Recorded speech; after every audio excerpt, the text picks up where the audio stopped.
Now, I just want to talk about a story really quick because I was prepared beforehand. I knew that the Nintendo Wii was going to change gaming completely. So I was prepared. Going out on launch day, I was living in Oregon at the time. It was rainy, it was cold, it was November. It was in the middle of winter. So I got my jacket on, my rain jacket, I got my chair, I brought a pillow. I was ready to just sit out in front of a place called Fred Meyer, which is Kroger, all night and wait until 8 a.m. when they opened, or 7, and be first in line to buy a Nintendo Wii. So that's what I did. I went down there and I sat down, and a few people came up and kind of started to line up. In fact, it was a girl that came next to me and sat there, and she said that she was going to go to a different location to see if maybe they were doing any type of midnight release launch, and I hadn't heard of that happening, so I was prepared to just stay there and be first in line. She took off and went to a different location, and we exchanged numbers, and she ended up calling me back and saying, hey, I'm over at another Fred Meyer about 10 miles away, and they're all lining up, and they are doing a midnight launch for this thing, and I'll save you a spot in line. Incredible, incredible, very, very generous. And so I backed up my chair, I grabbed that thing, I folded it up, it was a little camping chair, I grabbed my pillow and grabbed my bag, and I had my Game Boy Advance and stuff, and I hopped in the car and went right over there, got in line, and sure enough, they came through the line handing out tickets for everyone, and they only got, well, I say only got, but they only got like 140 consoles, I think. And I think I was like 132 in line, something like that. I actually have my ticket saved somewhere. I have it in my collection, which is really cool. It says Nintendo Wii on it, and it's really, really cool.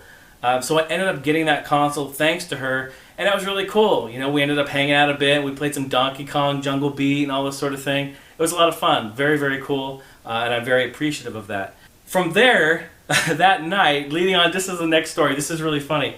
So I had all my friends with me, right? I had like 4 of my guy friends. We went back to my house, and I set up, and I have some pictures. I will put slideshow pictures right here because I have them. I took pictures of them, and I set up in our basement on our big Pioneer big screen TV, right? This huge monstrous thing.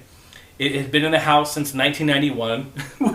My parents bought it, right? It's a really cool entertainment center. And I was like, this is where we're going to play. It's going to be amazing. It's going to be epic. Hook it all up. We get everything together. We get our drinks. We get our popcorn. We're like ready to rock. And we start playing Wii Sports. You know, that's the game that you put in. You don't put anything else. You pop in Wii Sports because that's the one you want to do. And sure enough, we're playing. We're having fun. We're doing bowling. All right. So we're bowling. And my friend Frank, he has the remote. And this is the time when you would actually stand up. Like you would get in position and actually bowl like in real life because like you thought that's exactly how you do it. Now I'm on the couch, man. I'm like that patented wrist flick. I'm just like boom, boom, you know. Now, but back then we didn't do that. We actually got up, like clear the room. You know, everyone get out of the way. We're gonna do this. So he gets ready to bowl, right? He goes back. And he throws it just so hard, and you guys know where this is going. You've seen videos after videos after videos of people throwing Wii remotes through TVs, all this sort of thing. However, he threw it so hard, it broke the wrist strap. The remote broke through the wrist strap, and it went and it hit the ceiling. And the remote just shattered. It just shattered. And batteries went flying, the remote, I just saw white and electronics, and the wrist strap was on his arm sitting there, and sheetrock fell from the ceiling. It just like put this like hole, and it just fell down, and there's sheetrock, white sheetrock all over the ground. And I'm sitting on the couch just like, oh my God. And so I look at him, and he's looking at me, and everyone's looking at me, because you know everyone knows, like, you know, I'm the gamer, like this is my baby, like. You came in, like I had everyone wash their hands before they even grab the remotes.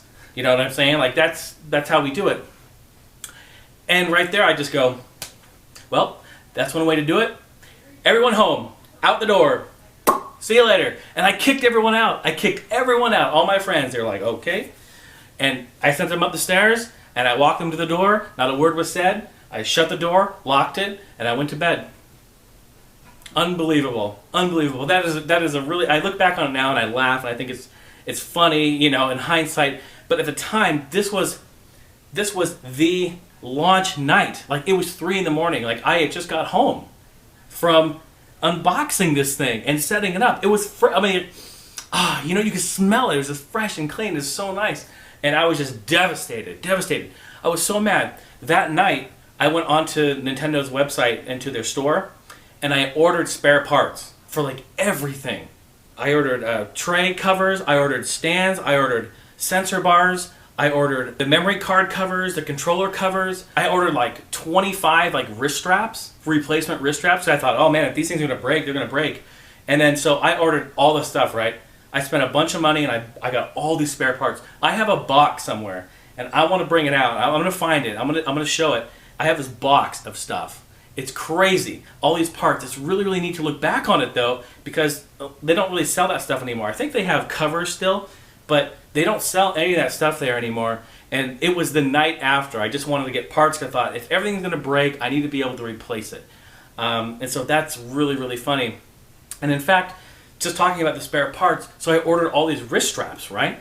The thing is, the wrist straps got recalled. Do you remember this? Not that long after the Wii's launch, Nintendo sent out an email and hey, these are defective. We actually made them more robust. We changed, we put a clasp on it now so it stands, and we actually made them thicker and stronger with better material. You remember this? It was crazy. They wanted, I think it was you just on email, or you replied to it, or it was a form on a website, and you put in how many wrist straps you had, and they just sent them to you. I just put on that I had 4 or whatever, and they sent me 4 new ones.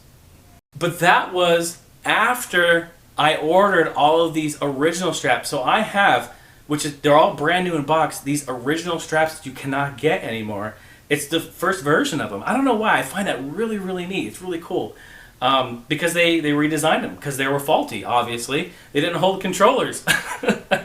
Well, I mean, people were throwing them like crazy. I don't know if they expected, us Americans to just be all light-handed with it. But, we're getting involved in that bowling and golf.